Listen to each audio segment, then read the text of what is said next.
This is the Padua Podcast Network. Running a Fever, episode 307.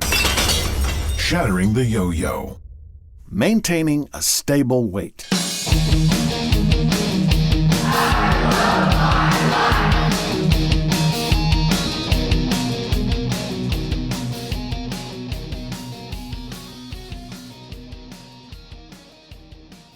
Previously on Running a Fever.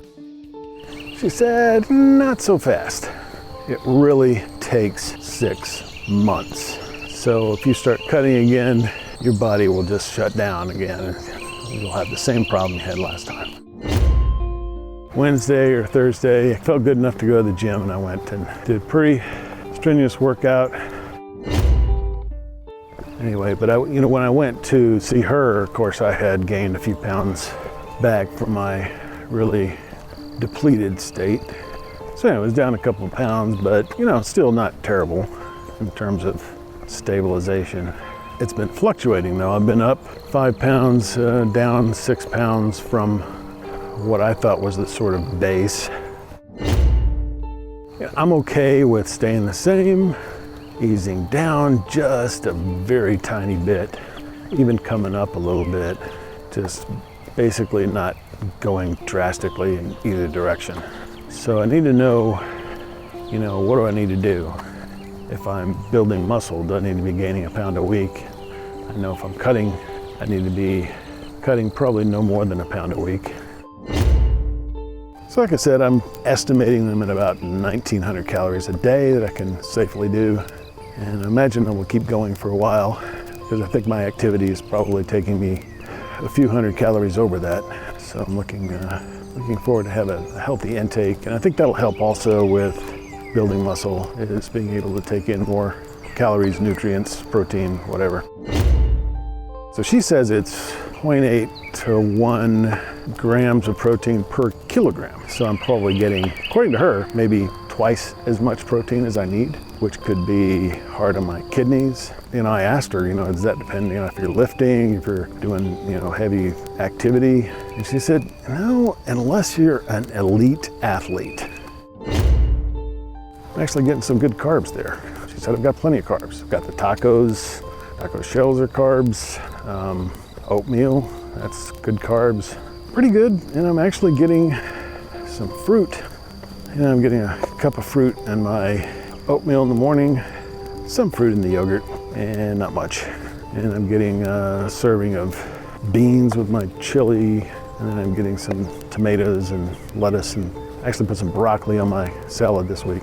And for dessert, I've been having, a lot of times I'll have those peanut butter and crackers, which that's really high calorie. There's over 100 calories in a tablespoon of peanut butter. A lot of times that's what I'll go to. If I have some calories left over in the day, just have some peanut butter, or I can have the crackers with just a small amount of peanut butter on them if I don't have a lot of extra calories in the bank. She suggested natural peanut butter because of there's healthy fats and unhealthy fats, right? So peanut butter has a lot of unhealthy fat, despite the fact that it has peanuts in it. It also has a lot of hydrogenated vegetable oil, which is not good. She also said she used olive oil with popcorn, but she was doing that in a popper. I make mine in a Dutch oven, so it burns a little bit hotter. But I think I can get safflower oil. That will take a higher temperature. But my diet hasn't really changed that much. I've added in the fruit, started adding in some supplements and substituting a whey bar in for my yogurt. I have more calories now. The whole whey bar is 330 calories. I usually just eat half, and I use it as a snack or a pre-workout or post-workout. And that's what I understand whey is good for. It metabolizes quickly, more quickly synthesizes muscle. These are pretty tasty. They're from Gatorade. I found them in the grocery store. So grape nuts. She specifically suggested grape nuts. Now there's a grape nuts and a grape nuts flakes. Went to the store yesterday. First of all, I got plenty of fruit so I don't run out. Fresh fruit. It's usually what I put in my oatmeal in the morning. She said I could put granola in the yogurt, but I'm getting the store brand light yogurt, grape nuts, and I may just eat grape nuts as a breakfast. This is another thing I'm doing. This strategy thing is just in motion all the time. Something I'm trying is working out while I'm fasting. And that just means, basically, if you work out first thing in the morning, you don't eat before you work out. Again, can't tell you any specific benefits to that. I know, the idea is you don't have any carbs, so you're burning fat. But the key there, and that's why I took this supplement, is to make sure you don't lose muscle at the same time. So I'll go ahead and recommend this ice cream. I haven't looked at the ingredients yet, but I was attracted to it because I just kind of glanced at the ice cream section in the store. And the first thing at the end of the aisle was this brand called Halo, and it had the calories right on the outside of the package. That's very unusual, especially for ice cream. What's even more unusual is that it was the number of calories per pint, not per serving, which realistically, I think most people are gonna eat the whole pint. I am, certainly. It's my cheat night. I didn't wanna get a half gallon and keep that around for a while, so I picked it up. The brand's called Halo, and the flavor I got was chocolate chip cookie dough. But yeah, it seemed kind of light, but when I was eating it, nope, it was fine. And 360 calories, so that's 90 calories a serving, technically 4 servings per. So be careful when you pick up a pint of ice cream. But nothing's off limits for me, and it was kind of a cheat day. Pepperoni lovers thin crust pizza. Rest of the day was exactly normal. Oatmeal, yogurt, chili. Welcome to Running a Fever. My name is Michael Davis. This is a podcast about fitness, diet, and medicine.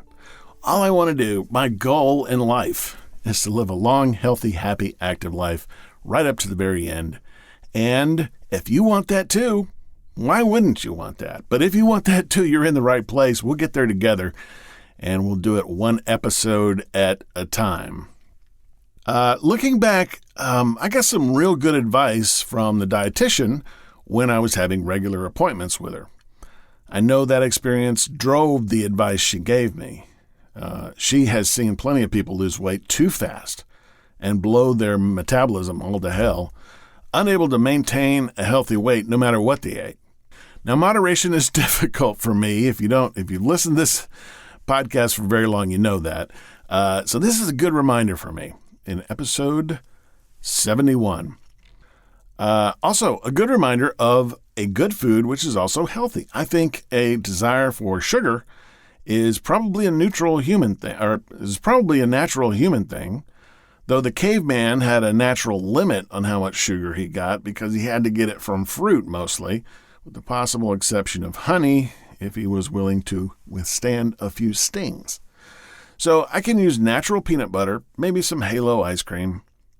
I also like the cheat day. I had just a cheat meal in the evening back then, with normal healthy foods the rest of the day, not like I have done more recently, and just having a cheat day, which goes into a cheat weekend, which turns into a cheat week.